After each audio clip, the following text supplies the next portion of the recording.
topic, but if gay is better for people, or if being gay is not better for people, that's ultimately where the deviation lies in understanding. It's not a matter of if it's better for people, but is it something that people want to explore? It's something that their freedom allows them to explore, which here in this country, yeah, it is something that they are allowed to explore. But what if that exploration becomes a normality, right? And then we see the possible deconstruction of the infrastructure of the nuclear family. Well, back in Greek times and Roman times, being bisexual was the norm. Right, right. And so I understand that, but if we look back at Greek civilizations, Which I dates guess, back like pre Jesus Christ. yeah, yeah. You know, This is Greek mythology. Yeah, yeah, no, it's a lot older. The culture, it's the not a lot religion, older, but yeah, It is a lot older. it's a couple hundred years older, but yeah, I get, Exactly. yeah, but there's religions that are thousands of years. Mhm.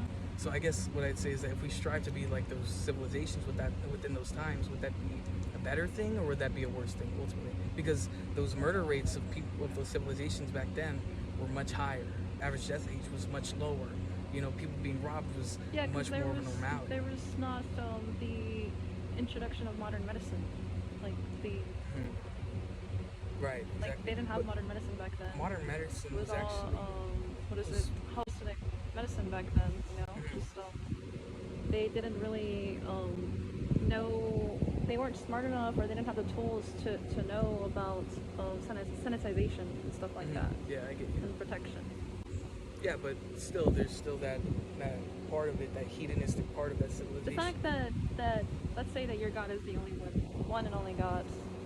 If being gay really was something that he did not approve of, then he would not have given us the tools and the knowledge to make condoms and to practice safe sex. If if if he didn't want us to use like these safety precautions, then we would not have them, right? Not necessarily, because that's under the presupposition that things that were created by humans were from God's desires, right? That's like saying human creation was ultimately from God saying that we needed to create it. So, like, condoms and stuff for safe sex is ultimately something that's made from humans. Now, that's not to say that it's bad or anything, but I feel like that. But if we were made in God's image, then that means that we ourselves are God. You know that, right? No, not necessarily, because to be